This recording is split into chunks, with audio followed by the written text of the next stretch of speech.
नमस्कार, मैं हूं आपके साथ मनीषा डिंडोरिया। स्वागत है आप सभी का हमारे चैनल पर। द कश्मीर फाइल्स की हम लगातार बात कर रहे हैं। द कश्मीर फाइल्स को लेकर हम ज़्यादातर कश्मीरी पंडितों के पास पहुंच रहे हैं और जान रहे हैं कि द कश्मीर फाइल्स इस फिल्म को देखकर क्या वो महसूस कर रहे हैं। जो उस समय उन लोगों के साथ हुआ वो इस फिल्म में दिखाया गया।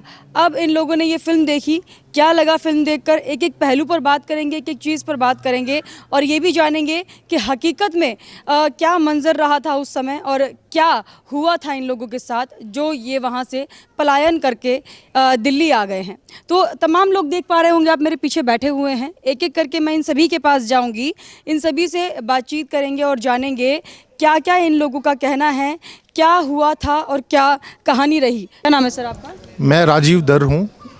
राजीव जी, आप कश्मीरी पंडित हैं? हाँ जी, मैं हाँ, कश्मीरी पंडित हूँ। मैं 1990 में वहाँ से निकला हूँ। मैं तो सबसे पहले विवेक अग्निहोत्री जी, पल्लवी जोशी और कोल साहब का बहुत बहुत धन्यवाद करता हूँ जिन्होंने इस मूवी पे इतना काम किया और जो सच्चाई थी वो पूरे समाज, पूरे भारतवर्ष के सामने रख दी। जी सर, जब आपने ये मूवी देखी आपको कैसा लगा? लगा कि हाँ ऐसा हुआ था? क्या बिल्कुल सच दिखा? ये बिल्कुल सच था। ये तो हुआ ही। हमने तो काफ़ी चीज़ें अपने आंखों के सामने देखी। इवन जो उसमें किलिंग है, जो एक ड्रम के अंदर एक किलिंग होती है, वो मुट्टू साहब है, उसके ब्रदर यहाँ जनकपुरी में रहते हैं। और जब मिलिटेंट्स वहाँ पे आए थे, हाँ गुंजू साहब थे वो, तो उन्होंने क्या किया, मिलिटेंट्स पहले ढूंढ के उन्होंने बोला कि वो है ही नहीं यहाँ पे। लेकिन जो पड़ोसी था वहाँ पे, पड़ोसी ने बोला कि नहीं वो टॉप फ्लोर में है। दिखाया, इशारा किया कि चावल के ड्रम में। और बिल्कुल वो जो घटना है बिल्कुल सत्य घटना है। सतीश तिक्कू का हब्बा गदल में अपने दोस्त ने मर्डर कर दिया, जिसका बिट्ट कराटे ने स्पष्ट मीडिया के सामने बोला। यहाँ अभी यूपी में एक कांड हुआ, सोशल मीडिया पे 2 छोटे बच्चों ने पिस्टल दिखाई और पुलिस ने उनको अरेस्ट कर दिया क्योंकि आपने सोशल मीडिया पे फोटो विद पिस्टल उठाई थी।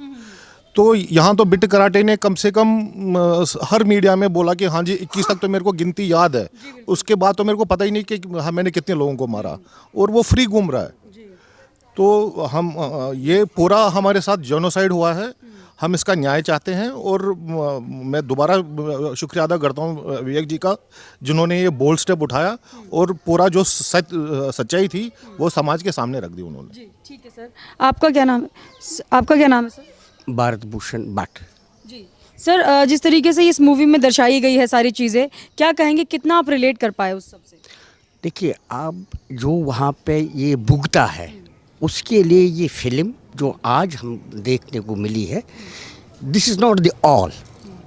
अगर हम मानते हैं 2 लाख लोग निकल गए हैं, ये सारा नहीं है। हाँ, पहली बार जो दरवाज़ा, जो कमरे में इन्होंने सारा ये रखा था बंद पिछले 32 साल से, विवेक अग्निहोत्री जी ने, पल्लवी जी ने और खैर साहब ने उस कमरे का एक छोटी सी खिड़की खोल दी है, जिसमें हमारे प्रधानमंत्री जी भैया सच तो सामने लाओ।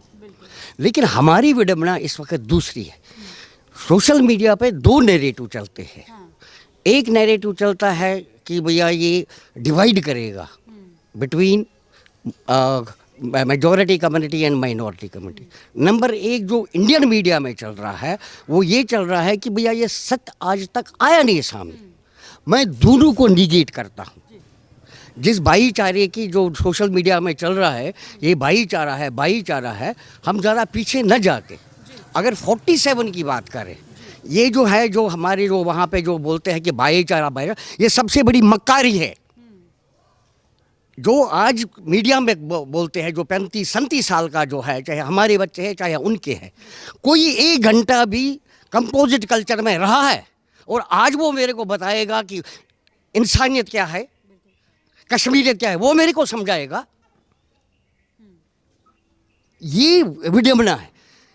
वो इतने मक्कार है जो ये आज बोल रहे हैं, they have raped the humanity, forget about these killings and all that. एक कम्युनिटी जिसमें पढ़े लिखे लोग हैं, बुद्धिजीवी जो हम आपका पड़ोसी है, जब एक उन्होंने स्कूल जलाया, ब्रिज जलाया, डिस्पेंसरी जलाई, कोई एक आदमी मेरे को बता दीजिए इतनी पॉपुलेशन में कोई कहीं पर वो कुछ ही नहीं किया। जबकि मिलिटेंट की जब कोई मर रहा था गोली से तो लाखों के पीछे उनमें है। ये कौन सा तो आज विपक्ष के लोग जो सवाल उठा रहे हैं सर इस पर, वो ये बोल रहे हैं कि बैन होनी चाहिए मूवी क्योंकि एक समुदाय के लोगों की जो सेंटिमेंट्स है वो हर्ट होंगी। इस पर आप वो ये वहां पे उसको फिर उसको फांसी लग गई मकबूल भट्ट को। लेकिन जब वो पकड़ गया, पकड़ में उन्होंने ले लिया, वो कश्मीरी मुसलमान ही थे, कश्मीरी हिंदू नहीं था वहां पे। लेकिन जब उसकी फांसी लग गई, उसके फांसी के 1 साल के जब वर्षगांठ मनाते हैं, श्रीनगर में 4-5 लोग मरे। तो क्या वो इंडियन फोर्सेस ने मारे? अब 80s में आ जाए आप, जब ये नेक्सस चल रहा था, वो कहते हैं ना कि we are nose wire the show picture, जब ये नेक्सस चल रहा था तो एक और डेथ हो गई जो नेशनल कॉन्फ्रेंस का MLC था डाउनटाउन में, हलवाई कुछ पूरा नाम मेरे को नहीं पता था, उसकी एसनेशन हो गई 80s में। किसने मारा? 1986 में जो साउथ कश्मीर में मंदिर मकान जला दिए, तो किसने किया? इंडियन आर्मी ने किया। अब आ गया 90। अब 90 में आप बोल रहे हैं 90 में क्या हुआ? यह ऑल ऑफ सडन नहीं हुआ। आपने सुना होगा, हमने भी सुना है कि एक तो दुश्मन होता है, अगर दुश्मन अब जालिम बन जाए तो हमारे में है, अगर दुश्मन होगा जालिम तो क्या करना चाहिए? तो जूता सर पर रख के भाग जाना चाहिए। वही हमारी दशा हुई 90 में। अब इस मूवी से मेरे को ये नहीं है कि मैंने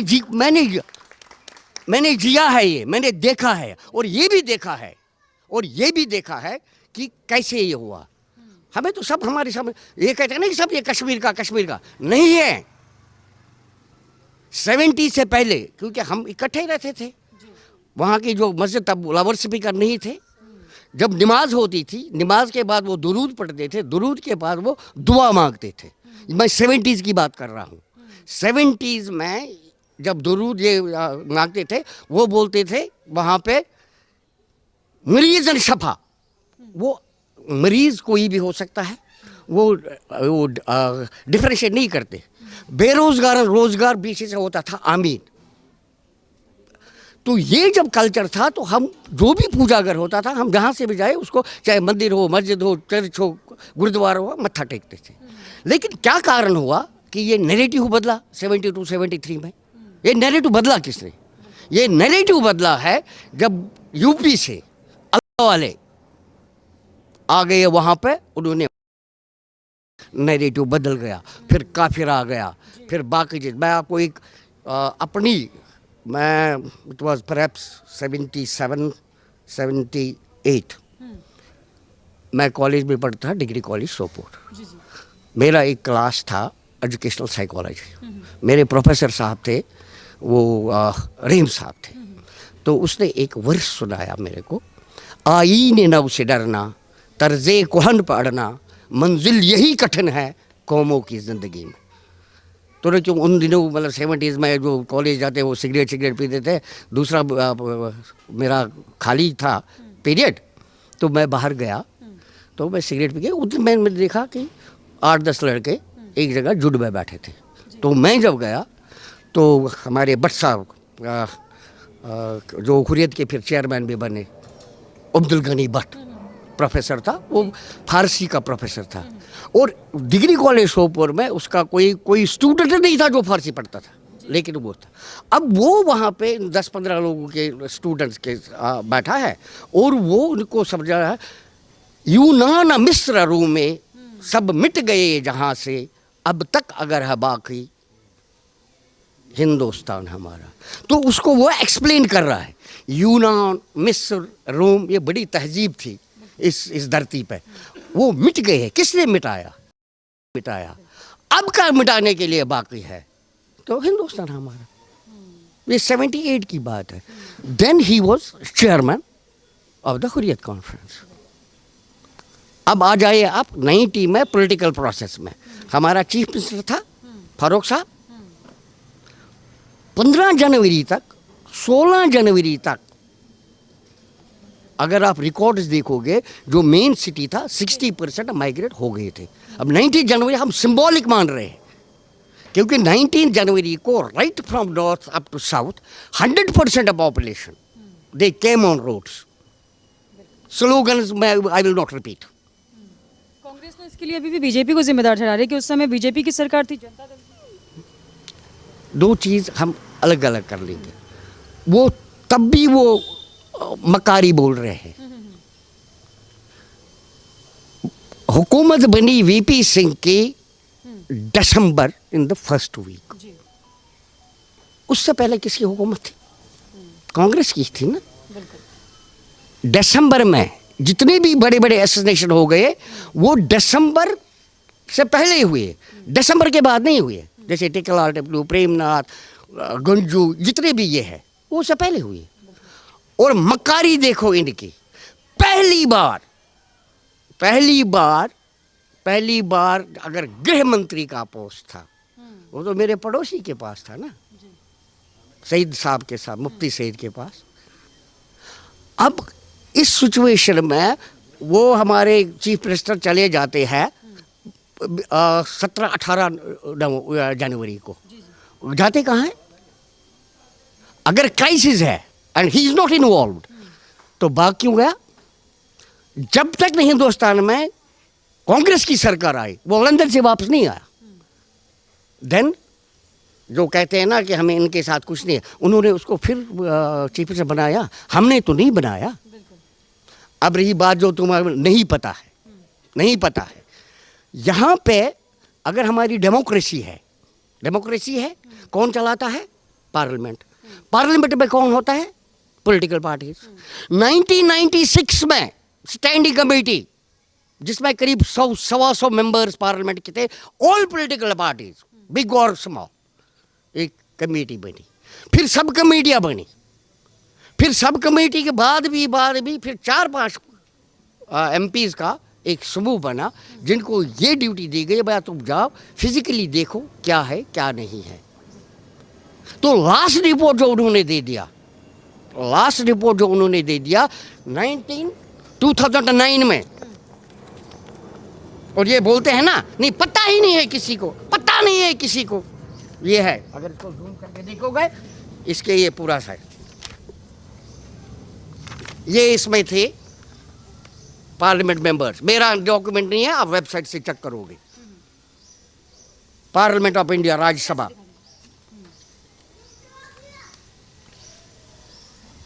ये लास्ट है 2009. ये टेबल हुआ है पार्लियामेंट में, टेबल हुआ है. इसमें क्या कह रहे हैं ये? अब शर्म आ रहा है क्योंकि हमें अपनों ने डसा है, चाहे वो मेरा पड़ोसी है वहाँ का, चाहे वो बॉर्डर का पड़ोसी है. इसमें इन्होंने एक दे दिया है, 24 पॉइंट्स दे दिए हैं. उसमें वो लिख रहे हैं ऑब्जर्वेशन, कंक्लूजन एंड रिकमेंडेशन. वो 24 पॉइंट का एक अपना जो पार्लियामेंट में टेबल होता है. क्या हुआ इसका? और आज बोलेगा मीडिया हमें पता नहीं है. I am sorry to by this point. Last one 90 में हम निकले. ये है वो 24 point. Observation, conclusion and recommendation. We can get it. 90 में मैं निकला. 90 से लेके 92 तक मेरे मकान का अंदर का जो सामान था वो तो ले लिया था क्योंकि वो उनका ये है मालिक गनीम उसको वो बोलते हैं. लेकिन 92 तक मकान खड़ा था. 92 7 दिसंबर, जब 6 दिसंबर को यूपी में एक ढांचा, आपकी आस्था कुछ हो मेरी आस्था कुछ हो, एक ढांचा गिरा. वहाँ पे भी गोलियां चली, लोग मर गए. लेकिन पूरे हिंदुस्तान में किसी जगह प्रॉपर्टी लॉस नहीं हुआ एक्सेप्टिंग दिस कम्युनिटी. उसी रात more than 5,000 houses have been burnt. Villages have been massacred. Temples की तो बात ही नहीं है. अब कौन बोलता है कि हमें पता नहीं है? ये समझ नहीं आ रहा. ये मक्कारी उस वक्त भी थी, आज भी. बिल्कुल सही बात ये बता रहे हैं। यहाँ पर उन्होंने भाईचारे का बताया मुझे जिस तरीके से, क्योंकि काफ़ी विपक्ष के लोग ऐसे हैं जो टारगेट कर रहे हैं एक कम्युनिटी के लोगों को और बोल रहे हैं कि उनका जो सेंटीमेंट है वो ज़्यादा हर्ट हो रहा है ये फिल्म देखकर। लेकिन भाईचारे का जो जो एग्जाम्पल इन्होंने दिया है उस पर भी उन्हें गौर करना चाहिए और देखना चाहिए कि उस वक्त भी वही कम्युनिटी थी जो जिस तरीके से अत्याचार कश्मीरी पंडितों पर कर रही थी, तो उस पर किसी का ध्यान नहीं गया। आपका क्या नाम है? मेरा नाम प्रियंका कंठ है। I am from 3rd generation. 90s में माइग्रेशन हुई, मेरे पापा की ड्यूटी श्रीनगर में थी, तो हम समर वेकेशंस में जाते थे। मैं ये नहीं बोलूँगी कि वो कम्युनिटी बेकार थी, अगर उस टाइम पे उस कम्युनिटी ने हमें बचाया था, कि जो मैंने अपने आंखों के सामने देखा था। हम समर वेकेशंस में जाते थे तो ये जून जुलाई की बात होगी, हम गए हुए थे गुलमर्ग में, एक होटल है अफरवट होटल। शाम का टाइम था तो I was in 2nd standard, तो मुझे इतना पता नहीं था कि मतलब ये टेररिज्म क्या है, या ये लोग जब हमको स्टोरी सुनाते थे तो हम बोलते थे कि अच्छा ठीक है हो गया, इतना ध्यान कभी देते नहीं थे हम। तो हम जब चल रहे थे, हम होटल पहुँचे तो हमने अपना लगेज वगैरह रखा, और पापा शायद किसी काम से, हमारे साथ एक और 2 फैमिलीज़ थी, दोनों कश्मीरी पंडित फैमिली थी। वो जो होटल था वो एक मॉमडेन का होटल था। हम जैसे हमने लगेज वगैरह रखा तो मम्मी ने कर्टन साइड कर दिया, तो वहाँ हमने देखा पेड़ के पास 2 लोग खड़े थे, हमारे में फेरन पहनते हैं, उन्होंने फेरन पहन रखा था और अंदर से गन थी उनके पास। मम्मा को कुछ डाउट हुआ, हमने ज़िद की कि हमें कुछ खाना है। वहाँ ऐसे स्मॉल हट होते थे जैसे मैगी वगैरह कुछ बनती थी, तो हम गए, हम जहाँ जहाँ चले वो हमें फॉलो कर रहे थे। तो जो हमारे साथ एक और लेडी थी, तो मम्मी ने बोला कि कुछ डाउट हो रहा है तो हम जल्दी होटल वापस चलते हैं। तो हम वापस आए तो हमने मतलब तब फ़ोन तो होते नहीं थे, लैंडलाइन होते थे, तो पापा को फ़ोन करके बोला लैंडलाइन से कि ऐसे से आप एक बार जल्दी होटल आ जाओ। तो हम गए, करते करते एक बंदा हमारा फॉलो कर रहा था और एक वहीं ट्री के पास था। तो हम गए, हमने फिर हमें मम्मी ने रूम में लॉक कर दिया, तो पापा और जो दूसरी फैमिली थी वो नीचे गए। उन्होंने होटल वालों को बोला कि यहाँ पे ये लोग हैं, टेररिस्ट है। मैं ये नहीं बोलूँगी कि वो लोग गलत है, अगर हम आज के टाइम पे बचे हैं तो हमें उन्होंने ही बचाया। तो उन अंकल ने ये बोला कि आप टेंशन मत लो, अगर कुछ होगा तो सबसे पहले मुझे होगा, आप टेंशन मत लो। तो जैसे तैसे करके रात भर हम सोए नहीं। मम्मी को ये टेंशन थी कि अगर यहाँ कुछ हो गया, छोटे छोटे बच्चे हैं, इनको मार देंगे, हमको उठा के ले जाएंगे। तो हम भी बोले कि खाना खाने चलते हैं, बोला कि नहीं आप लोग रूम से बाहर ही मत निकलो, आप अंदर ही रहो। हम सुबह 6 o'clock 7 o'clock हम लोग निकले, जो हमारा ड्राइवर था वो भी मॉमडेन था। हम जैसे ही निकले, गुलमर्ग से निकलते एक वहाँ पे एक जगह आती है बाबा ऋषि, हम निकले, पीछे से फायरिंग स्टार्ट हो गई। तो जो हमारा ड्राइवर था उसने हमको कार में ही कवर कर लिया और सीधा गाड़ी रोकी बाबा ऋषि। उस टाइम पे उन्होंने हमारी हेल्प की तो हम बच गए। अब आई डोंट नो कि उनका अब आज के टाइम पे क्या ब्रेन वॉश किया जाता है, उनको बस ये लगता है कि कश्मीर में सिर्फ एक ही कम्युनिटी है, वो है। दे डोंट नो कि हमारा नेशनल एंथम क्या है, हमारा नेशनल फ्लैग क्या है, उन्हें नहीं पता। उन्हें ये पता है कि हाँ पाकिस्तान का फ्लैग कौन सा है, पाकिस्तान में प्रेयर कौन सी पढ़ी जाती है, उन्हें ये पता है। लेकिन वो इंडिया में रहते हैं, उन्हें ये नहीं पता कि फ्लैग क्या है और नेशनल एंथम क्या है। तो ये सब जो भी है, मुझे लगता है ये पॉलिटिकल है, इसमें पॉलिटिक्स चल रही है। बच्चों को गलत एजुकेशन दे रहे हैं कि नहीं कश्मीर हिंदुस्तान से अलग है। उन्हें ये नहीं पता कि कश्मीर ही हेड है इंडिया का। अगर वो हेड ही काट दो तो फिर तो मैप ही नहीं रहेगा। तो कैसे बताओगे कि ये क्या, मतलब मैप कैसे डिस्क्राइब करोगे आप? तो मुझे लगता है कि जैसे मेन पॉइंट ये, हमें जम्मू में लोग ये बोलते थे कि तुम लोग भगोड़े हो। कश्मीरी में एक वर्ड बोलते हैं दाल बट, कि तुम कश्मीर छोड़ के भाग गए, तुमने वापस क्यों नहीं अटैक किया। लेकिन उन्हें ये नहीं पता कि हम क्यों भागे थे। वो ये था कि हमें सिर्फ अपनी इज्जत बचानी थी। तो उनमें और हम में फिर डिफरेंस नहीं रहता। या मैं जब कॉलेज आती थी, मेरे को बोलते थे तुम भी पत्थरबाज हो क्या, तुम भी पत्थर मारते हो। उन्हें ये डिफरेंस नहीं पता चलता था कि मैं कश्मीरी पंडित हूँ। वो जो लोग हैं उन्हें गलत एजुकेशन दी जा रही है, तो हमें वो एजुकेशन नहीं दी है। या अगर हमें कभी स्कॉलरशिप होती है एजुकेशंस के लिए, वो हमें इतनी इजीली मिलती ही नहीं है। उन्हें देखो कितनी जल्दी स्कॉलरशिप्स मिल जाती हैं। हमारे टाइम पे मतलब ये बोलते हैं हाँ ये पेपर लाओ, वो पेपर लाओ, ये करो वो करो, जब तक कि पूरी ग्रेजुएशन कंप्लीट हो जाती है, तो वो बात वहीं रह जाती है। तो उनके टाइम पे प्रोसेस स्लो क्यों होता है?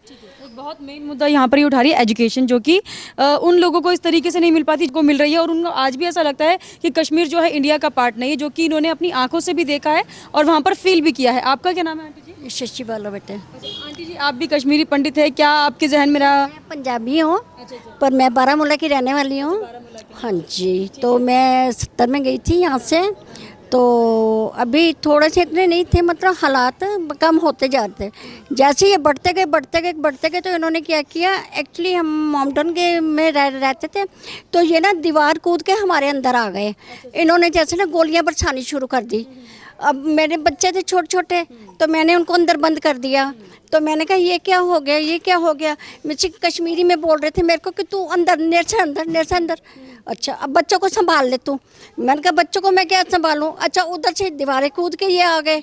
अब भाई हम लोगों ने ये, इन लोगों ने बचाया, वहाँ के लोगों ने, हमारे अपने कश्मीरी पंडित, हम इकट्ठे थे सारे, कोई अलग नहीं था। कहते हैं इनसे लालच का खबर क्या छिकाओ, बताइए अपनी कश्मीरी में बोलते रहे, मैं भी इनके सुनती रही। मैंने क्या किया, अंदर से अपना लॉक किया, बच्चों को अंदर लॉक किया, तो बंद कर दिया मैंने। यहाँ जी मिलिट्री भी आ गई, पुलिस आ गई, सब कुछ हो गया। चलो ये चले गए। यहाँ जी मारपीट इन्होंने शुरू कर दिया। उसके बावजूद हम डर गए। इतना डरने के बावजूद मैं फिर, छोटे मेरे बच्चे थे, अभी छोटे छोटे बच्चे थे, तो इन्होंने बोला मुझे कि ये तो हमारी जगह है। अच्छा, हाँ, ये वो आपके पड़ोसी थे? वो मेरे पड़ोसी थे। मैं बाहर गेट के, ये दुकान थी। हाय लाला, लाला का चगाओ मत, मतलब लाला कहाँ चला गया है। हाँ, इनसे पई त्राट, मतलब कश्मीरी में इसको हमें गालियाँ इन्होंने देनी शुरू कर दी। मैंने क्या किया, गाड़ी की, बच्चे मेरे छोटे छोटे थे, तो इन्होंने क्या किया, गाड़ी में डाला। सरदार एक पंजाबी थे, उन्होंने बोला बहन जी आप घबराओ नहीं, तो हम बच्चे आपको लेके चलेंगे, और ना बच्चा लैट्रिन करेगा ना बाथरूम करेगा, जो करेगा गाड़ी के अंदर ही करेगा। इन्होंने ऊपर से हमें घास फूस भर के, तो हम यहाँ से निकल गए। वो ये कौन सा था जो भाई, क्या नाम है इसका जगह, ये क्या चीज एक रास्ते में रोकते थे। अच्छा, इन्होंने हमें रास्ते में रोक लिया। कहते कहाँ से आ रहे हो। मैंने कहा जी हम बारामूला से आ रहे हैं। कहते जी ये तो गाड़ी वापस जाएगी। मैंने कहा क्यों जाएगी। मैंने कहा हमारे जम्मू में डेथ हो गई है किसी की, तो हमें जाना है। कहते जी मतलब ही नहीं है। अभी ये उन्होंने हमें फिर वापस भेजा। वहाँ इन्होंने मजलिस बनाई हुई थी कि लो जी लाला जी भाग गया, लाला भाग गया, लाला भाग गया। इतने में मैं बाहर निकली। मैंने कहा लाला भागा नहीं, मैं ये खड़ी हूँ, लाला मेरा अंदर है, बच्चे मेरे छोटे। हाय ये आ गई है। मैं क्या, फिर इन्होंने वही पंगा शुरू कर दिया। मतलब मैं बहुत मुश्किल से बच्चों को लेके आके, मैंने जम्मू में आके बच्चों को निकाला वहाँ से। फिर वहाँ से मैं आई दिल्ली, ये क्या नाम है, लाजपत नगर। तो वहाँ फिर मैंने वहाँ रही सबके साथ ही। फिर वहाँ से हम बहुत टाइम हमने निकाला। मतलब मेरे बच्चों ने बहुत बुरी कंडीशन से, हमने, मेरे हस्बैंड की तो इतनी हालत बुरी हो गई थी हद से ज़्यादा।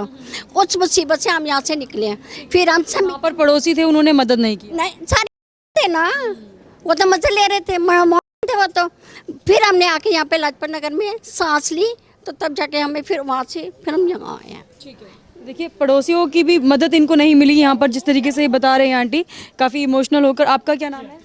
मेरा नाम बेबी कंठ है। अच्छा, आप कश्मीरी पंडित हैं? हाँ जी। अच्छा, जिस तरीके से मैम हालात रहे हैं, अभी मूवी भी बनी है इस पर, देखी आपने? नहीं अभी नहीं देखी है। हाँ। अच्छा चलिए ठीक है। आपका क्या नाम है आंटी जी? मेरा नाम सुमन कौल है। अच्छा आंटी जी, मूवी देख ली है आपने? नहीं अभी नहीं, मैंने नहीं देखी, इन्होंने देखी, मेरे बेटे ने और मेरे हस्बैंड ने। नहीं है, अरे नहीं है, हमने खुद आंखों से देखा है। जब मैंने मेरे पापा को थर्ड आ गई, फिर हम बारामूला आ गए। बारामूला में एक स्टेट बैंक के पास है। दूसरे दिन 26 जनवरी था। 26 जनवरी से पहले एक जुलूस निकला। इतना मेरे पापा ने अपने गांव से निकालने की कोशिश की, क्योंकि वहाँ पर मैं ही अकेली लड़की थी, बाकी तो भाग गई, मगर मैं अकेली थी। फिर पापा ने मेरे को बोला था हम आ जाएंगे बारामूला, मगर ये नहीं बोला क्या हालात थी क्या थी। तो हम बारामूला आ गई। उधर मेरी सिस्टर रहती थी, सिस्टर के पास हम, वो भी किराए पे ही थी। फिर एक उसके पास बैठी। दूसरे दिन 26 जनवरी उन्होंने रातों रात वो झंडे चढ़ाए, ये जुलूस निकाला। पहले औरतों का जुलूस निकला, इतना बड़ा जुलूस निकला, कहने की बात ही नहीं। ये बोलते हैं, उसके बाद ये बोलते हैं बट्टो रूस बटनुस्तान, बट्टो रूस बट बनाओ पाकिस्तान, और बोलते हैं हम क्या चाहते आज़ादी, हम क्या चाहते आज़ादी, बस यही बोलते रहते हैं। उसके बाद 4 बजे निकला ये जेंट्स का, और इतने छोटे बच्चे बड़े निकल गए वो जुलूस, इतना बड़ा जुलूस था। स्टेट बैंक था उधर, स्टेट बैंक थे। फिर हम डर गए, मेरा पापा भी डर गया, मेरा जीजा भी डर गया। फिर उन्होंने, उनके पास वो शीश ये लगा हुआ है खिड़कियों पे, उन्होंने कांच के, फिर उन्होंने वो पर्दा लगाया था। बोलते उस टाइम वो आउट, ये क्या बोलते हैं उसका, आउट, ये black out, black out. Light, जिस घर में लाइट जलते हैं उस घर को पत्थर मारते हैं, हाँ उस घर को पत्थर मारते हैं। फिर उन्होंने, में एक छोटा सा कमरा है, उसके नीचे वो मेरे को मालूम नहीं है पूरा, और एक छोटा कमरा है। फिर मेरे को जीजा ने और पापा ने उठाया, फिर उस घर में रखा छोटे, जब तक वो जुलूस ख़त्म हो गया। फिर मैंने निकाला, उसके बाद वो जुलूस ख़त्म हो, उसके बाद हाँ। खत्म होने के बाद आप बाहर आए। अच्छा, आप अपना एक्सपीरियंस बताइए, आपने क्या क्या वहाँ पर फेस किया? हमने फेस तो बहुत किया हमने। वो इस बोलते ना, अपनों ने ही लूटा तो गैरों में क्या दम है। तो हमारे सबसे, उस टाइम मेरी शादी नहीं हुई है, 90 की बात है। हमारे जौनपुर में पहला ब्लास्ट इनके घर में हुआ था। ये कौल साहब के घर में हुआ था। तो आप देखो,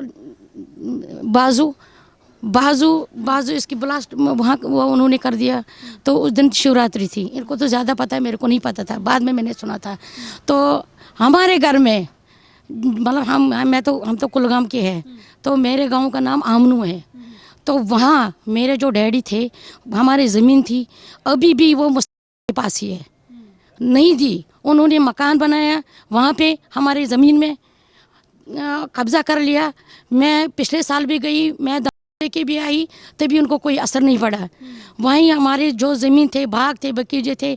मेरे डैडी की डेथ भी हुई थी इसी वजह से, क्योंकि मैं उसकी तो, उन्होंने तो हमारी ज़मीन निकाली, भाग बची, साइन करवा के आ गई वहाँ से हमारे मेरे डैडी के। तो उन्होंने क्या किया, उन्होंने ज़बरदस्ती साइन करवाया, क्योंकि हम उस टाइम तो हम छोटे थे, हमें पता नहीं थे, 5 भाई बहन थे उस टाइम, तो छोटे थे बहुत। क्योंकि उसको उसी से अटैक हुआ था। और मेरे चाचा जी को शीप हस्बेंड्री में थे, वो ऑफिस गए वहाँ तनख्वाह लेने के लिए, उसको वहाँ गला घोट के उन्होंने मारा। जो हमारे पे बीती है वो किसी के ऊपर बीती नहीं हुई है, जो हमारे ऊपर बीती है बहुत। क्योंकि हमें बहुत रोना आता है, हम क्या बताएं क्या नहीं बताएं हम।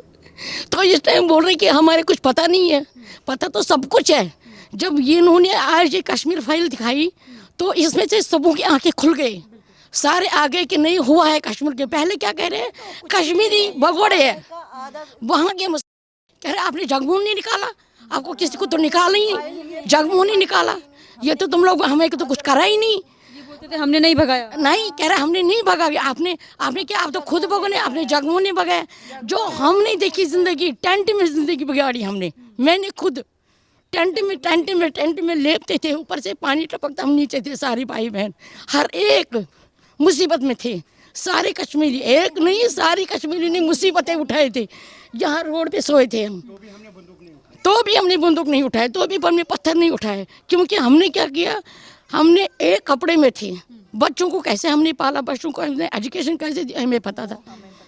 हमने एक जोड़े में हम रहे थे 90 में हमारी शादी हुई थी। उसके बाद हमने दुख देखे, हमने कोई हम भूखे सोए, हमने भीख तो नहीं मांगा, हमने बहुत मेहनत की बच्चों के ऊपर, अपने बच्चों को एजुकेशन दिया।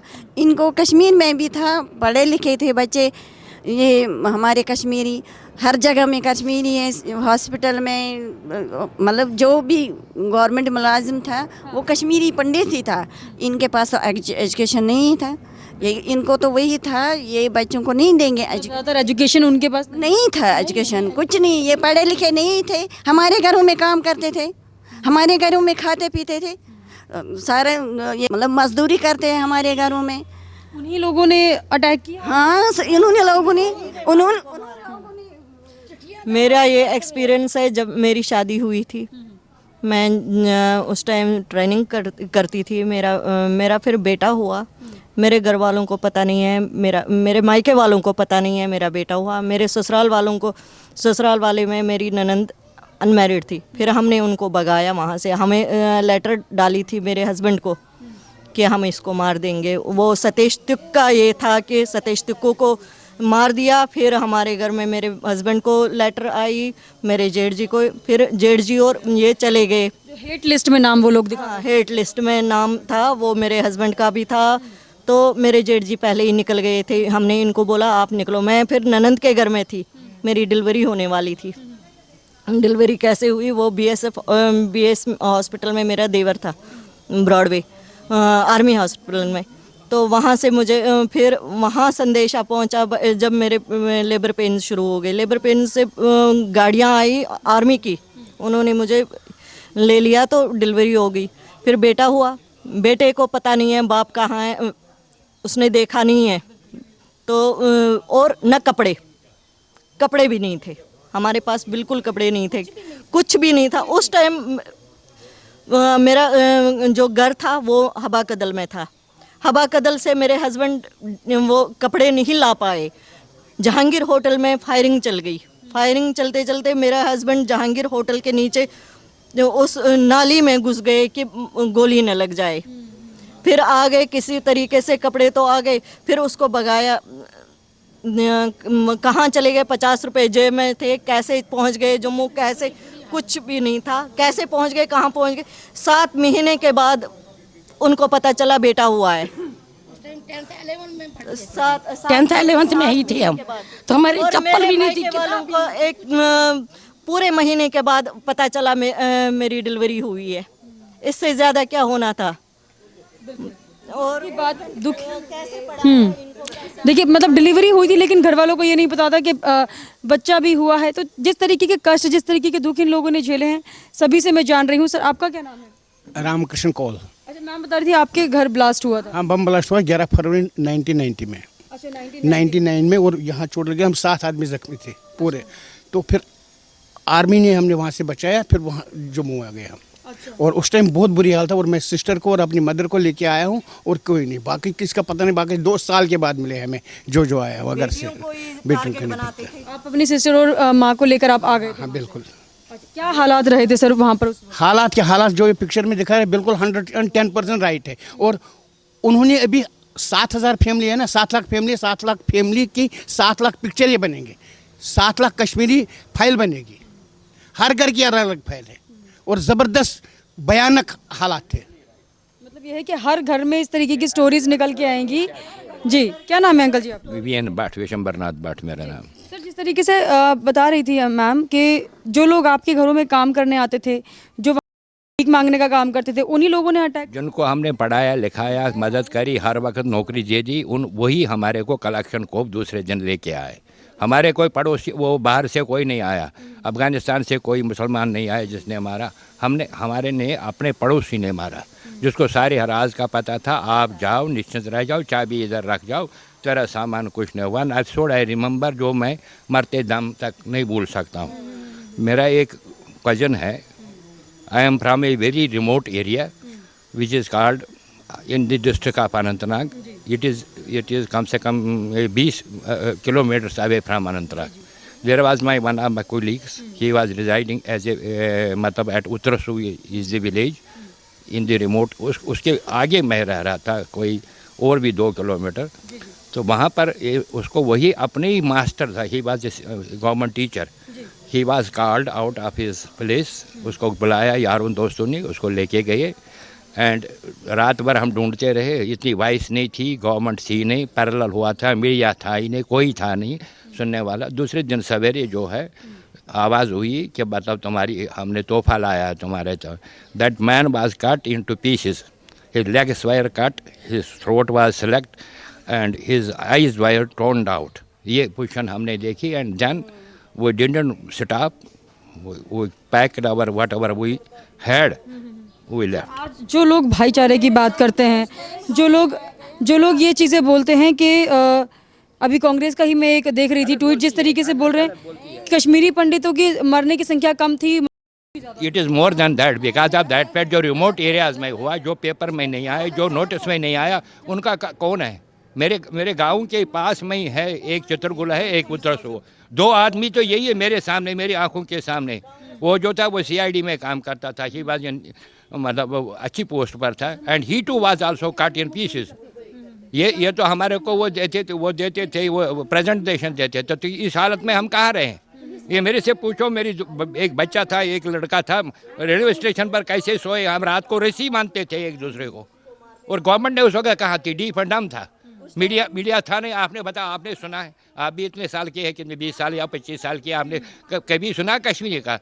वी थैंक गॉड हमारे लिए भगवान आया जिसने वो ये आया, जिस जगमोहन को ये जोलते, जगमोहन ने हर डायरी भेजी है, वेदर VP सिंह की गवर्नमेंट थी या इसके राजीव गांधी की गवर्नमेंट थी, he was sending his diary regularly. Congress लगातार बीजेपी पर आरोप लगा रही है कि उस समय बीजेपी ये भगोड़े है, टुकड़े गैंग है, ये doesn't want to progress our India.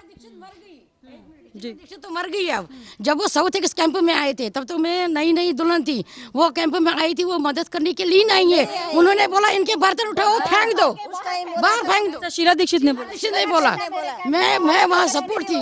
तुम लोगों को कुछ नहीं देना है, तुम लोग झूठ बोल रहे हो। शीला दीक्षित के बेटे ने बेटे ने, ये शीला दीक्षित के बेटे ने मेरे कैंप में आया, बोला तुम लोगों को कुछ नहीं चाहिए, तुम लोग झूठ बोल रहे हो। शीला दीक्षित, ये कांग्रेस की सारी ये थी, शीला दीक्षित उस टाइम टारगेट में। शीला दीक्षित जो थी उसकी बहू कश्मीरी थी, क्यों वो कह रहे हमारे से ये हमारे कश्मीरी भाई बहन है, उनको मदद करो। कह रहे नहीं, वो आई थी, कह रहे इनके बर्तन वर्तन उठाओ और इनको खाली करो कैंप। साउथ एक्स कैंप था, साउथ एक्स कैंप में ये हाल हुआ था हमारे साथ। राज्यपाल थे, राज्यपाल ने कितना मदद करने की कोशिश की, क्योंकि सारा इल्जाम तो बीजेपी पर लगा रहे हैं। मदद किया है हमने, मदन लाल खुराना ने किया है हमें मदद किया है, हमें मदद की है। केदारनाथ साहनी ने हमें, जहाँ यहाँ आके केदारनाथ साहनी ने हमें दुकानें दी है। उस टाइम वो 8 साल फ्री मैंने बीजेपी की ये की थी, 8 साल मैंने फ्री की। यहाँ मैं बीजेपी में थी, 8 साल मैंने फ्री इनका सेवा करी है। मैंने एक पैसा नहीं लिया बीजेपी से, 8 साल हो गए मेरे बीजेपी में, एक पैसा नहीं लिया, एक कुछ भी नहीं लिया, खाली फ्री सेवा कर रहे हैं हम बीजेपी के। कि कांग्रेस ने आज तक इस मुद्दे को दबाने की कोशिश बिल्कुल कोशिश। उस टाइम कौन था? उस टाइम वहाँ पे क्या नाम था इसका, महबूबा मुफ्ती का बाप था, वो था, तो उनके पिता था, वो गृह मंत्री थे। उन्होंने क्या किया? जब नड़ीमर का हादसा हुआ था, जब लाइन में वो सारे मरे थे, हैं, उनको गोली मारा, उस टाइम वो वहाँ खड़ा था। संग्रामपुर का हादसा हुआ, उस टाइम क्या किया उसने? एक्शन कुछ नहीं हुआ उस टाइम सरदारों को मारा था। संग्रामपुर में नरसिंहार हुआ था, वो मेरे गांव से थोड़ा सा दूर है। उस टाइम कौन सा क्या किया? में मारा था, वो 19 लोग इकट्ठे मारे हैं। तो देखिए यहाँ पर सीधा ये लोग बता रहे हैं कि कांग्रेस सरकार जो आज बैठकर ये बयान दे रही है कि बीजेपी की सरकार थी उस समय कोई एक्शन नहीं लिया गया, जबकि इनका ये कहना है कि सरकार सिर्फ कुछ सालों के लिए आई थी और जो राज्यपाल थे उन्होंने मदद करने की कोशिश की थी, लेकिन गृह मंत्री और जो मुख्यमंत्री थे वो कुछ छोड़कर भाग गए थे। आपका क्या नाम है? शादीलाल जी हैं। सर क्या कहेंगे, जिस तरीके से सारे बयान मैं सुन रही हूँ, कांग्रेस की तरफ से लगातार बीजेपी पर टारगेट किया जा रहा है कि उस समय बीजेपी ने मदद नहीं की क्योंकि सरकार, बीजेपी ने बहुत मदद किया उस समय, लेकिन फारूक अब्दुल्ला वहाँ से भाग के हमें के हाथ में छोड़ दिया मारने के लिए। मुझे इतना गुस्सा है अपनी जगह कि अगर मुझे भी बोलेंगे फारूक अब्दुल्ला को, भगवान की कसम, क्योंकि उसने के हाथ में, वो चीफ मिनिस्टर था, उसने क्या सोचा था हमारे पीछे जो बाकी बरादरी है उनको कैसे बचाएंगे, कैसे क्या करेंगे।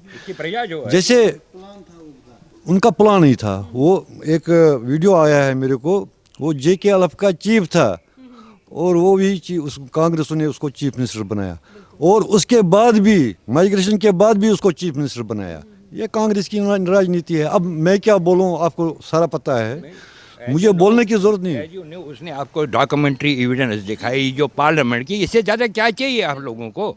Why do you ask us? आप हमारे वो जख्मों को क्यों बार बार उधर रहे?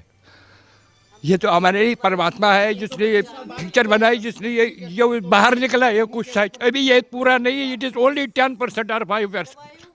हमसे पूछो, हमसे बच्चों से पूछो कि अभी क्या है, क्या पागल हो गए? आधे सनस्ट्रोक से मर गए, आधे एक्सीडेंट से मर गए, रहा कौन बताओ? यहाँ इतनी गर्मी देखी नहीं थी। यहाँ का ये हमारे जो बुजुर्ग थे उन्होंने ये सह नहीं सका, यहाँ की गर्मी, यहाँ की पानी। मैं सड़क पर सोया हूँ, कितनी मतलब बहुत समय तक, लेकिन ये बच्चे सड़कों पर सोया है, कहाँ कहाँ गुजारा करा हमने, साथ वही तो समय था। लेकिन आज की बात हम ये नहीं बोलते हैं कि उसने किया तो इसने नहीं किया, ये आरोप उनको सालों आप जिन लोगों के साथ रहे उन्हीं लोगों ने आपके साथ ये बहुत बहुत बहुत बहुत ये हमें इनका एक केस था बेटा, मैं आपको बताऊं, फारा ग्रामपुर एक केस था। मैं इसकी मदर को लेके, स्वर्ग हो उस बेचारी को, वो लेके गई, रो रही थी। He was working in santoor hotel. मैं उसे एक रिक्वेस्ट करी, फिर उसका चोपड़ा था, उसका जो था अडवाणी साहब का होम मिनिस्टर थे, उनका वो जो था PS था वो चोपड़ा था। उसने लिखा, जब ये चिट्ठी मैंने इसको दी, इसको कहते हैं ये हिंदुस्तान से चिट्ठी आई है, जिस वाज द पोजीशन। जब मैं डिप्टी कमिश्नर के पास कुपवाड़ा गया, वहाँ पर एक क्लर्क ने बताया कि ये हिंदुस्तान से चिट्ठी आई है। मतलब ये हालत थी, उनको पता था कि यहाँ पाकिस्तान बन गया है, पाकिस्तान बन गया है। मतलब ये कोर्ट का ऑर्डर है। हमारा डिप्टी कमिश्नर कुपवाड़ा ये नहीं मानता है, कोर्ट का ऑर्डर भी ये है इनकी, अभी भी ये वो अभी भी ये है, यही चीज़ है। सपोर्ट मिल रहा होगा इन लोगों को? अब मैं क्या बोलूँगा किनका सपोर्ट है, यहाँ तो पार से ही सपोर्ट है, और किसका सपोर्ट है, पॉलिटिक्स है। ठीक है, आपका क्या नाम है? जी अंतरिक्ष। आपने वो महसूस तो नहीं किया होगा, लेकिन फिल्म आपने देखी है? जी बिल्कुल देखिए, जैसा आपने कहा कि हमें फर्स्ट हैंड एक्सपीरियंस तो नहीं था, बट इसको एक पॉजिटिव लाइट में कहते हुए मैं यही बोल सकता हूँ कि जैसे मेरे दादाजी थे, ये इतनी सारी माएँ हैं मेरी, मतलब ये सब जो बोल रही हैं, ये रो रही हैं, जो इनका असली दर्द है, इनकी जो मेहनत थी उस दर्द के बाद, उस सब का फल ही हम लोग उठा रहे हैं। मतलब जिसे कहते हैं ना, स्टार्टिंग फ्रॉम स्क्रैच। लाइक ये एक टर्म यूज़ किया जाता है जो बिल्कुल लिटरल सेंस में यहाँ पे हर एक जने के साथ, जैसा उन्होंने बोला, 7 लाख फैमिलीज, 7 लाख कश्मीरी फाइल्स, 7 लाख कहानियाँ अलग अलग, और 7 लाख स्टार्टिंग फ्रॉम स्क्रैचेस, ये हुआ हमारे साथ। और मैं तो अभी पैदा हुआ 2002 में, and I have just seen harmony. एक नया नैरेटिव निकाला जाता है कि वेपन्स क्यों नहीं उठाए उन लोगों ने। आजकल अगर आप देखेंगे, चैनल्स एंड पार्टीज़ का नाम नहीं लूँगा, moving across from political agendas, अगर आप आजकल देखोगे कश्मीर में क्या हो रहा है, सेव कश्मीर के नारे लगाए जाते हैं या सेव माइनॉरिटीज़ के नारे लगाए जाते हैं, because they are being forced to pick up guns. Army के अत्याचार से they are being forced to pick up guns. भटके हुए मानस बताते हैं कि वो भटक चुके हैं। एग्जैक्टली। हमारी गन्स पता है क्या थी? हमारी गन्स थी किताबें। हमारी गन्स थी वो कि जब बाला साहेब ठाकरे ने हमसे पूछा कि what is the one thing which you would want, हमने कहा education. We wanted reservation in educational platforms, and जिसका फल और जिसका result my generation is picking up, the second the third generation is picking up, कि आज दुनिया के बड़े बड़े फर्म्स में, law firms, education, medicinal sector, there are a lot of Kashmiri Pandits और at the head of that. And I don't think it's not a dig at any other community, but अगर कोई और कम्युनिटी होती, and if they would have gone, जैसे उन्होंने बोला, guns ही नहीं, भीख मांगना, you know, just giving up on life all together, generations would have collapsed, but we starved for like a month। 1 महीने खाना नहीं खाया माँ बाप ने, 2 महीने खाना नहीं खाया, जैसा उन्होंने कहा, ब्रेड डबल रोटी पे गुजारा किया, लेकिन उठे, वापस उठे, टेंट से कैंप में आए, कैंप से छोटे मकान में आए। और अगर आप अपना कैमरा दिखाओगे, आई डोंट थिंक किसी भी कम्युनिटी के पास इतना हारमोनियसली प्रोग्रेस किया होगा पिछले 30 साल में जिस तरह से हमने किया, and that was all starting from scratch. तो the movie is also being fuelled by the fact कि अब लोग कह रहे हैं कि ये क्या मतलब हुआ, अभी शिकारा आई थी, लव स्टोरी दिखाई थी उन्होंने, wouldn't that have been a better angle? But बात वो नहीं है।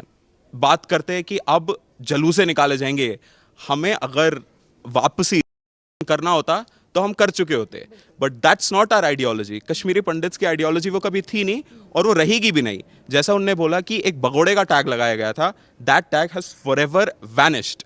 उस मूवी ने एकदम सच्चाई दिखाई है, but trust me, that's just scratching the surface. एक पर्टिकुलर इंसिडेंट अगर आपको याद हो, जो राइस ड्रम में किलिंग हुई थी, that was one which used to just shake my existence जब मेरी माँ और मेरे पापा मुझे सुनाते थे, but that actually came through. And ये मूवी कोई 2nd 3rd ग्रेड मूवी नहीं है, विवेक अग्निहोत्री जी की मूवी है, with all of its documentation, parliament documentation with in fact.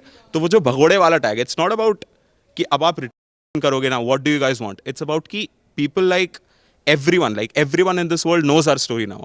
सबको पता है कि हमने क्या और कहाँ से निकले और कहाँ से, what is actually starting from scratch। आज तक जिसको नहीं पता थी हिंदुस्तान में, आज हर कोई कश्मीरी पंडितों की स्टोरी को जान रहा है। अंकल जी, आपका क्या नाम है? मेरा नाम है विजय कोल। मैं बारामूला डिस्ट्रिक्ट में रहता था, सोपोर उसका नाम है। वो डे 1 से, जब से मैंने होश संभाला है, तब से वो पाकिस्तान बना था। तब से पाकिस्तान वो तब बना। से मैंने मिडल पास किया।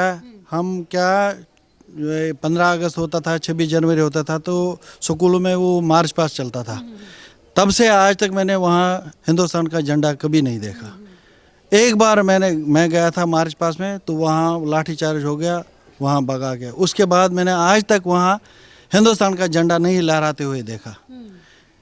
क्या कहते थे वो लोग, क्या करते थे मतलब? सीधा कहते थे पाकिस्तान जिंदाबाद, पाकिस्तान जिंदाबाद। आपको हमारे साथ बैठना है तो बन के बैठना है। अच्छा, मतलब कन्वर्ट। यहाँ तो फिर जब बढ़ता गया इनको, वो जैसे हम पौधे में पानी डालते हैं, खाद डालते हैं, वहीं इनको गवर्नमेंट ने किया। बढ़ाते गए आज ये नौबत आ गई, आज पूरा हिंदुस्तान कंट्री बनने जा रहा है। अच्छा, जो लोग इस मूवी को बैन, ये हमारे जो यहाँ पे हिंदू लोग हैं, मैं ये नहीं कहता हूँ कि सारे हैं, कुछ लोग हैं जो जिनको पैसों की लालच है, वो अपना ईमान बेच चुके हैं, अपना खानदान बेच चुके हैं। उनको खाली पैसा चाहिए, राजनीति करते हैं उसी चक्कर में। और उनको यही है कि बस हमारा दीन दुनिया कुछ नहीं है, पैसा है। और वो हम लोगों को बेचते हैं कि इनके साथ कुछ हुआ नहीं है, कि ये वैसे ही झूठ बोलते हैं, ये करते हैं, वो करते हैं। जो भी हमने किया वो अपनी मेहनत से किया, भूखे रहे, नंगे रहे, कुछ किया। हमने अपने बच्चों को कभी ये नहीं कहा कि आप पत्थर उठाओ, बंदूक उठाओ। हमने उनको एजुकेशन दे दी, भीख मांग के, मजदूरी करके भी ये इनको एजुकेशन दे दी, इस लायक बनाया कि आज ये हमारा बच्चा है जो मेरे से पहले अभी कुछ बोल रहा था आपके सामने। इतना ये हम इसके ऊपर ये गर्व करते हैं कि देखो आज हमारे बच्चे इस काबिल बन गए हैं कि कुछ किसी के सामने बोल सकते हैं। और वहाँ के बच्चों को देखो आप, वो सिर्फ गालियाँ निकालेंगे और पत्थर मारेंगे। ये हाल है कश्मीर का। और उनको किसने ख़राब किया? एक कांग्रेस ने ख़राब किया, वहाँ के लोगों को भी, वहाँ के बच्चों को भी। तो सीधा सीधा ब्लेम आप कांग्रेस पर लगा? कांग्रेस पे, ये सारा कांग्रेस का खेल है। 47 से जब से नेहरू आया था, उन्होंने अपने खानदान को दिखा दिया। आज ये कांग्रेस का हालत ये हो गई, तब भी वो माँ बेटे कह रहे हैं कि हम पहले देखेंगे, बाद में मिनिस्टर को देखेंगे। और हम हिंदुओं में, कांग्रेस के अंदर भी हिंदू हैं, मगर वो वही है, पैसा लालच है, पैसा मिल रहा है उनको, उनका ईमान है नहीं कोई। वो कहते हैं यहीं जी करेंगे। मिट्टी में मिल गया कांग्रेस, मगर तब भी वो अकड़ अपनी छोड़ते नहीं है। बीजेपी सरकार से उम्मीदें हैं? बीजेपी अपनी तरफ से नहीं, वो देश का सोचते हैं। वो घर का राज नहीं सोचते हैं कि मेरे घर में बहू मिनिस्टर बननी चाहिए, बेटा मिनिस्टर बनना चाहिए, मेरा पोता मिनिस्टर बनना चाहिए, मेरी 7 पुश्तें खानी चाहिए। बीजेपी का एक एजेंडा है देश बचाओ। देश बचाने के लिए वो ये काम कर रहे हैं। यहाँ तक कि उन्होंने हमें भी सहारा दिया, हमारे बच्चों का भी सहारा दिया। महाराष्ट्र में इनको रिजर्वेशन दे दी, वो बीजेपी ने दे दिया। हम यहाँ आ गए, हमारे पास एक जोड़ी कपड़ा लगा था जो पहना था, बीजेपी ने हमें सहारा दे दिया। उन्होंने कई बच्चों को जॉब दे दिया, जहाँ जिसको मिला, छोटा जॉब, बड़ा जॉब, जो जिसकी एजुकेशन थी उस हिसाब से उन्होंने डिज़र्व किया। धीरे धीरे करते गए, अपने पैरों पे खड़े रहे। आज ये है कि हम किसी के सामने बैठने लायक हैं। हमारे बच्चे ठीक बोल चाल है उनमें, मगर ये है कि अब क्या कर रहे हैं, अपनी कांग्रेस को ये सारा मांडा फोड़ गया, सारा राज खुल गया इनका क्या हिसाब किताब। अब वो क्या कह रहे हैं, वो कहते हैं ना, जिसका वो बच्चा मरता है तो वो सर पे हाथ मारते रहते हैं, हाय क्या हो गया। तो वही हो गया, इनसे कुर्सियां छीन गई। अब ये कर रहे हैं कि बस मर गए, ये झूठ बोल रहे हैं। तो ये चीज़ है हमारा कि आजकल जो बंदे हैं, कुछ लोग ये पूरे हिंदुस्तान को ख़राब कर रहे हैं। और जो इनको आप यहाँ, मैं क्या कहता हूँ, जो हिंदुस्तान की सरकार है, इनको ज़्यादातर खाना पीना, हिंदुस्तान में बहुत सारे स्टेट्स ऐसी हैं जो भूखे मर रही है, उनको कोई मदद नहीं कर रहा है। और कश्मीर में जब भी कोई बाढ़ आती है, कुछ आती है, उनको एकदम वहाँ एक्सग्रेशा देते हैं, उनको सब कुछ। बाढ़ में आर्मी ने उनको बचा दिया। उस टाइम फारूक अब्दुल्ला कहाँ था? गिलानी को हाथ पकड़ के निकाला, आर्मी ने निकाला। आज वो कह रहे हैं कि हमारे पास है। गिलानी मेरा पड़ोसी था, मुझे पता है वो क्या कर रहा था उस टाइम से, जब से मैंने होश संभाला है। और इन गवर्नमेंट को पता नहीं था वो क्या कर रहा है। आज ये कह रहे हैं कि ये झूठ बोल रहे हैं, झूठ बोल रहे हैं। ये अपनी कुर्सी के लिए कर रहे हैं। सबसे पहले वहाँ 2.5 रुपये किलो चावल मिलता है और यहाँ हमें 60 रुपये चावल मिलता है। ये अब मोदी जी आए, इन्होंने गरीबों को दे दिया, राशन पानी थोड़ा थोड़ा दे दिया, यूपी में बांटा, हर जगह दे रहे हैं जहाँ जहाँ जिनको लगता है। मगर वहाँ ट्रकों के ट्रक जाते हैं फ्री में, ना वो टैक्स भरते हैं, ना वो बिजली बिल भरते से चल रहा है ऐसा वहाँ पे किस सरकार से? ये 90 से पहले ही जो इनका लोन था, वहाँ बैंक वालों ने क्या किया, वो सारे मिले हुए थे, उन्होंने लोन ले लिया वहाँ से, वो सारा माफ़ हो गया। उन्होंने कर्जा ले लिया, वो सारा माफ़ हो गया। ज़मीन ज़्यादा जो जिनका था लूट पाट कर दिया, सब माफ़। जिन्होंने कत्ल किया उनको, वो सारे रास्तों में घूम रहे हैं जैसे हमने कुछ किया नहीं है। नहीं तो जो हमारे घरों में भीख मांग रहा था, आज उसके पास मल्टीनेशनल कंपनी है, वो कहाँ से आया पैसा? उनके पास कहाँ से आया पैसा? वो वहीं लूटा है इन्होंने। और वहाँ वो 1 से करोड़पति बन गए जो थे, जो हमारे खेतों में काम करते थे, मजदूरी दिन की दिहाड़ी पे करते थे मजदूरी, और वो आज हमारे 50-50 कनाल 20-20 कनाल खरीद के बैठे हैं। एक घर के नहीं है, 10-10 घर के ज़मीन खरीद के बैठे हैं। तो देखिए, तमाम लोगों से बातचीत करके तो यही पता लग रहा है कि जिस तरीके से कांग्रेस सरकार ने इन लोगों के साथ भेदभाव भी किया, और जो एक कम्युनिटी की ये बात कर रहे हैं, एक समुदाय के लोगों की, उनको हमेशा ही बचाने की कोशिश की गई है। और जो सरकार बीजेपी पर आरोप मंड रही थी अभी द कश्मीर फाइल्स को लेकर, जो विपक्ष के लोग ये बोल रहे थे कि फिल्म में सच्चाई नहीं दिखा रहे हैं, फिल्म बीजेपी के पक्ष में है, और फिल्म के अंदर कई सीन ऐसे हैं जिनको बैन कर देना चाहिए या फिर पूरी मूवी को बैन कर देना चाहिए, तो वो आकर इन लोगों की बात सुने, इन लोगों की दास्तान सुने और बताए कि किस तरीके से कांग्रेस ने भेदभाव किया था इन लोगों के साथ। देखिए, टैक्स फ्री होनी चाहिए, टैक्स फ्री होनी चाहिए, हर एक जगह टैक्स फ्री होनी चाहिए। ये हर एक जगह दिखाने टैक्स फ्री होनी चाहिए। हमें टैक्स फ्री नहीं चाहिए। हम अपने पैसे लगाएंगे इन ऐसी फिल्मों को बनाने के लिए, बल्कि इसमें 30 एपिसोड बनने चाहिए, 30 साल के 30 एपिसोड बनने चाहिए, 30 फिल्में बने, जैसे धूम 1 है, 2 है, 3 है, ऐसे बनने चाहिए। पूरा 30 एपिसोड बनने चाहिए, तब जाके हिंदुस्तान को समझ आएगा ये क्या बन रहा है। देखिए, मैं इतना ही कहूँगा कि अब तो फिल्म पॉपुलर हो गई है, हिट हो गई है, तो अब इसका जो नेक्स्ट जो इसका मिशन होना चाहिए हमारी सरकार का, हमारी सोसाइटी का, कि हम लोग ने अपना घर खोया है, ये तो पहले से ही पता है। हमने ज़मीन खोई है, हमने अपने जो राइट्स हैं वो खोए। अब वक्त आ गया है, मतलब वक्त देर हो गई है एक्चुअली, कि सॉल्यूशंस की तरफ बढ़ा जाए। जो हमारी प्रॉब्लम्स हैं, चैलेंजेस हैं, इनको सॉल्यूशन। तो हम काफ़ी देर से, हमारे अनूप कोल जी भी यहाँ पे हैं, सारे हम जितने एक्टिविस्ट यहाँ पे हैं, ये हमको कह रहे थे कि एक आप कोऑर्डिनेशन कमेटी बनाइए। वहाँ पे 15 डिस्ट्रिक्ट्स हैं, कम से कम एक डिस्ट्रिक्ट का एक रिप्रेजेंटेटिव हो। एक आप एपेक्स कमेटी बनाइए, जो जितने भी हमारी प्रॉब्लम्स हैं, क्योंकि क्या हो रहा है, 30 साल हो गए, 30 साल पहले भी हम यही बात कर रहे थे जब एक्सोडस हुआ था ये, तो एग्जैक्टली यही सीन था जो आप आज आपने देखा। 32 साल बाद यही है, तो क्या हम इसी के लिए पैदा हुए हैं? अब हमारा कम से कम सोल्यूशन तो करो।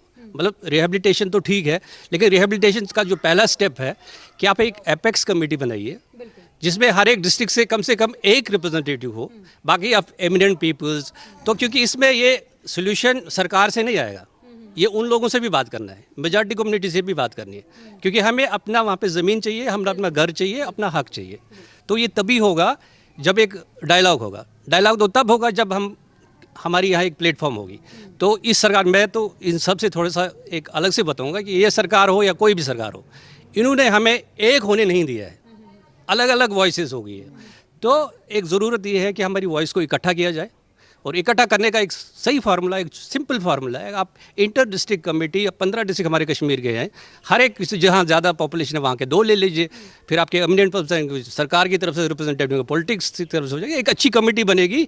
और हमें दर-बदर, मतलब कभी हम इस ऑफिस में जा रहे हैं, कभी उस ऑफिस में जा रहे हैं, कभी उनसे मिल रहे हैं, इनसे मिल रहे हैं, और मेमोरेंडम पे मेमोरेंडम, कोई उनकी मतलब सूद नहीं लेता है, कोई दिखाई नहीं देता। तो सबसे मैं कह रहा हूँ, अगर कोई चाहता है कि भाई कश्मीरी पंडित की मदद हो, तो कम से कम सॉल्यूशंस की तरफ पहला कदम इस सरकार को बढ़ना चाहिए। नाम है आपका? ज्योति। अच्छा, ज्योति। कश्मीर फाइल्स देखी है आपने? देखी नहीं है, लेकिन मैं भी कश्मीरी पंडित हूँ, तो मुझे काफ़ी कुछ पता है, मैंने सुना है। पता है, ठीक है। तो फिल्म के आने के बाद बहुत ज़्यादा कश्मीरी पंडितों पर बातें हो रही है, इससे पहले कभी नहीं हुई थी, क्या कहेंगे?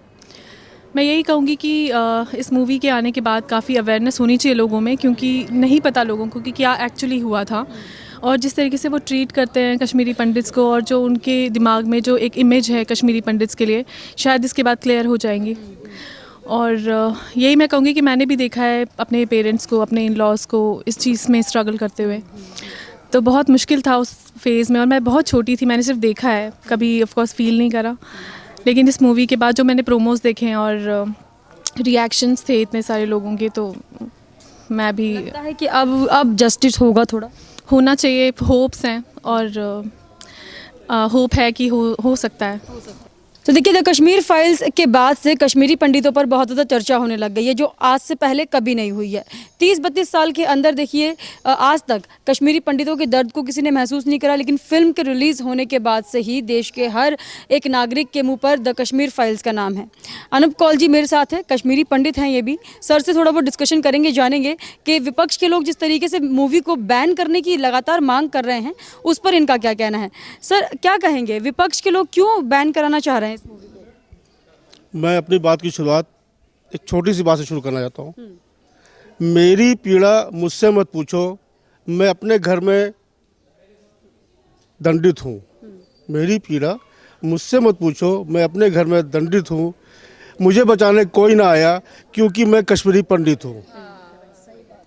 आज तक कोई नहीं आया। पहली बार कश्मीर फाइल्स, मुझे नहीं पता ये कहाँ तक जाएगी, कितना ये बेनिफिट पैदा करेगी, लेकिन जो इन्होंने बेनिफिट मेरे समुदाय को दिया है, मेरी कम्युनिटी को दिया है, मैं चाहता हूँ कि ये जो स्वर्णिम अक्षर से 11 मार्च 2022 को लिखा जाएगा कि जिस दिन पिक्चर रिलीज़ करी है इन्होंने। अग्निहोत्री जी, मैडम जोशी, अनुपम खेर और तमाम जिन लोगों ने इसके अंदर काम किया है, हमारे बहुत से समुदाय के लोग इसके अंदर थे जिन्होंने काम किया हुआ है। मेरा उनको अभिनंदन है कि उन्होंने एक हिम्मत दिखाया, एक बीड़ा उठाया कि इस पिक्चर को बनाना है। जब मेरी अग्निहोत्री से बात हो रही थी, विवेक अग्निहोत्री से बात हो रही थी मेरे पीछे, तो उन्होंने करीब 700 टेस्टिमोनीज लिए, उन्होंने रिकॉर्डेड है वो, अलग अलग जगहों से, जो है खासकर जगती कैंप के अंदर से उन्होंने लिया। हर बंदे ने अपनी पीड़ा बताई। जैसे आज यहाँ पे आपने देखा कितने सबने बताया अपने अपने बारे में।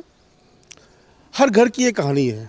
जैसे यहाँ पे सबने बोला कि 7 लाख परिवार है, 7 लाख कहानियाँ हैं, 7 लाख पिक्चर बन सकती है, 7 लाख कश्मीरी फाइल बन सकती हैं, बननी चाहिए।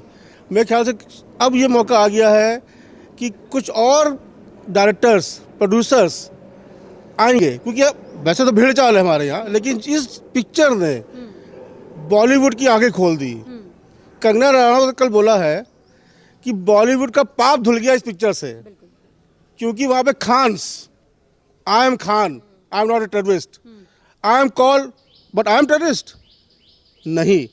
ये नैरेटिव चेंज हो रहा है। अब ये नैरेटिव बदलना चाहिए, और इस नैरेटिव बदलने का काम आज कश्मीर फाइल ने किया है। मुझे बहुत अच्छा लगा। इन लोगों ने एक पहल उठाई है। आप बहुत सी चीज़ें सामने आएंगी। हाँ, ये कहने की बात है जो है कि कह रहे हैं कि लोग इसको बैन कर दिया जाए। कर दो बैन। जितना आप इसको बैन करने की कोशिश करोगे, जितना दबाने की कोशिश करोगे, जितना उभर के निकल के आएगा, हम लोग फिर निकल के आएंगे हम। क्योंकि इसको बैन करने का मतलब है हमारी बात को आप दबाने जा रहे हो जो सच है, और सच का दबाओगे तो सच निकल के आता है। चाहे मेरे मुंह से निकल के आए, चाहे किसी और के मुंह से निकल के आएगा, लेकिन निकल के आएगा। वो बच्चा बोला था अभी, एक लड़का था यहाँ पे, उसने बोला अभी, बहुत अच्छा बोला उस बंदे ने। मैं अप्रिशिएट करता हूँ बच्चों को। ये जो छोटी सी लड़की खड़ी बैठी थी भी यहाँ पे, उसको मैं अप्रिशिएट करता हूँ कि ऐसे बच्चे, युवा निकल के आ रहे हैं हमारे यहाँ से अब, जो युवा बता रही हैं कि क्या सच्चाई है जो अभी तक छुपी हुई थी सारी। ये क्या नहीं, सबको पता है। अभी आपको बताता हूँ, छोटी सी घटना बताता हूँ कि मैं नेताओं से मिलता रहता हूँ, मंत्रियों से मिलता रहता हूँ, शुरू से चल रहा है ये काम। बड़े अफसोस की बात होती है कि हमारे पार्लियामेंटेरियंस को नहीं पता है कि कश्मीर कहाँ पे है। उनको लगता है कि जम्मू से शुरू हो गया है, मतलब वैष्णो देवी मतलब कश्मीर, और वहाँ पे तो ठीक है, मैं तो वही हो क्या है वैष्णो देवी, मैं दर्शन करके आ गया माता के। आप क्या बोलते हो आप? ये नैरेटिव जो पैदा किया गया था, जो झूठ को सच की तरफ परोसा गया था, आज कश्मीर फाइल ने उसी सच को सच की तरफ दिखा दिया। एक सच आईना दिखा दिया लोगों को। मैं किसी पॉलिटिकल पार्टी का विरोधी नहीं हूँ, चाहे वो कांग्रेस हो, चाहे वो कोई पार्टी हो। उन्होंने अपना अपना काम करना था, उनकी मजबूरी थी, लेकिन कश्मीर फाइल ने उनको आईना दिखा दिया कि देखो ये तुम्हारा आईना है। तुम लोग जिस चीज़ का विरोध कर रहे थे, ये विरोध गलत था, सच्चाई ये है जो हम पेश कर रहे हैं इस समय, और आज आप लोग जो सच्चाई दिखाई यहाँ पे, इसका भी दूरगामी संदेश जाएगा। अब यहाँ पे बात आती है कि भाई हमारे जो है, एक चीज़ बड़ा अच्छा लगा मेरे को इन लोगों ने, बच्चों ने भी बोल दिया इसके अंदर, मुझे बड़ा अफसोस करना पड़ता है कि मेरे कुछ मित्र लोग हैं, मेरे अंदर जाट भी हैं, ठाकुर भी हैं, पंडित भी हैं, हर तरह के मित्र लोग हैं, मेरा बड़ा सर्किल है मेरा। यार तू तो भगोड़ा है यार, तुम लोग इतनी हिम्मत नहीं थी, हथियार उठा लेते, मार देते। मैं उससे एक चीज कहता था उन लोगों से, महफिल के अंदर, यहाँ तक कि प्रेस क्लब के अंदर कह रहा हूँ मैं, वहाँ भी चर्चा होती थी, मैं कहता था भाई ऐसी घटना भगवान न करे तुम लोग के साथ हुई है, लेकिन अगर होती तो शायद इससे पूरी गति तुम्हारी होती, क्योंकि तुम लोग के अंदर वो सहन शक्ति नहीं है जो हमारे समुदाय के अंदर है। हम लोग दबे, उठे और खड़े हो गए फिर से हम, और ये आज दिख रहा है कि हम लोग खड़े हैं इस समय। हम दाल बट्टा नहीं थे, हम भगोड़े नहीं थे, हमारी मजबूरी थी कि हमें अपनी बहन बेटियों की इज्जत बचानी थी, और वो बचाने का कारण यही था कि हम लोग को वहाँ से निकलना पड़ा। जगमोहन ने नहीं निकाला है, ये उन दहशतगर्दों की जो दहशतगर्दी थी उसने निकाला है हमको, जो इस आतंकवाद चल रहा था वहाँ पे उसने निकाला है, जगमोहन ने नहीं निकाला। जगमोहन ने हमको बचाने की कोशिश करी थी, लेकिन वो फेल हो गया। वो उसको फेल करने के लिए भारत सरकार और बाकी एडमिनिस्ट्रेशन, उन्होंने उसको फेल किया था। जगमोहन ने कुछ नहीं किया इसके अंदर, वो चाहता तो हमको कहता है ठीक बैठो रहो यहाँ पे, लेकिन क्या हम यहाँ पे खड़े होते? शायद हम में से कोई भी जिंदा नहीं बचता, कोई भी जिंदा नहीं बचता। जो नरसंहार की उन्होंने जो है सोच के रखी थी, जिसको कहते हैं, जिसको मतलब टेररिज्म जो चल रहा था वहाँ पे, उनका था मकसद कि इस कम्युनिटी को वाइप अप कर दिया जाए, क्योंकि उनके जहन के अंदर फंसा हुआ ये चीज़। हमने कभी आज तक अपने मंदिर का इस्तेमाल नहीं किया आज तक किसी इस तरह से करने के लिए, तो आवाज़ कि बट्टो तुम कश्मीर छोड़ दो, अपनी पत्नी को यहाँ छोड़ दो, अपनी बहन बेटी को छोड़ के चले जाओ। ऐसे लानत है ऐसे लोगों के ऊपर जिन्होंने अपने इस मतलब इस तरह से इस्तेमाल किया। क्या हम उनके लिए कहेंगे, हम उनके लिए कुछ सोचेंगे हम बैठ के? हम दूसरा अफसोस मेरे को ये होता है कि आज तक कोई भी, चाहे वो पाकिस्तान का हो, चाहे वो हिंदुस्तान का हो, चाहे वो हिंदुस्तान के कई अन्य राज्यों का भी हो, ये निकल के नहीं आया कि यार तुम लोग साथ गलत हुआ है। एक भी नेता निकल के आता, एक भी ऐसा कोई बंदा निकल के आता, कोई पार्लियामेंट्री निकल के आता। मैं एक पार्लियामेंट्री डेलीगेशन की मीटिंग के अंदर में था, मैंने उनको वहाँ पे चेतावनी दी वहाँ पे मेरे को, अरे तुम लोग बुजदिल हो, मेरे साथ चलो, कश्मीर में चलने को तैयार हो, लेकिन क्या क्या एक बार बोलो वहाँ पे चल के आप कि हिंदू समाज के साथ, कश्मीर पंडित समाज के साथ गलत हुआ है, हम उसको ठीक करने की कोशिश करेंगे, हम आपसे बातचीत करने के लिए तैयार बैठे हुए। जो आज की सरकार है, हम उसका तहे दिल से नमन करते हैं कि वो लोग कुछ सोच रहे हैं हमारे बारे में। और मेरे ख्याल से मेरा एक अंत में यही चीज़ कहना है, ये पिक्चर अंत नहीं है, ये पिक्चर एक शुरुआत है। और उम्मीद है पूरी कि मोदी जी और अमित शाह जी शायद आज जम्मू जा रहे हैं, आज शायद उनको भी, उनसे मिल के भी आगे ये लोग सब, उन्होंने पिक्चर की बड़ी तारीफ करी है। सिर्फ तारीफ तक ना रहे वो लोग, हमारी घर वापसी भी सुनिश्चित करें, इसका भी जो है उसको ध्यान रखना चाहिए। हमें वापस जाना है, लेकिन अपनी मर्जी से जाएंगे हम, माहौल ठीक करवाओगे तब हम जाएंगे हम। उसके बाद हम चाहते हैं कि भारत सरकार की तरफ से एक ऐसा डिक्लेरेशन होना चाहिए कि हाँ, भारत सरकार हमारे कश्मीर पंडित समाज के साथ है। और मैं चाहूँगा कि मोदी जी यहाँ पे आए इस जगह, और यहाँ पे आके इन लोग से बात करें। जब आप जा सकते हो बाकी जगहों पे, तो इनसे बात करने में क्या हर्ज है आपको भाई? अमित शाह जी आओ ना यहाँ पे, आप, मैं आपको नेता देता हूँ, आप यहाँ पे आइए, इन लोग से बातचीत करके देखिए कि ये लोग चाहते क्या असली में आपसे। हम आपसे सितारे तोड़ के लाने के लिए नहीं कह रहे हैं, हमें घर वापस कर दो, हमें सुख चैन से जीने दो, हमारी मंशा सिर्फ यही है। और हमारा आगे का जो भविष्य है, पीढ़ी है, वो सुख शांति से रहे, हमारी यही मंशा है। देश तरक्की करे, हमारी यही मंशा है। जय भारत, जय हिंद। धन्यवाद।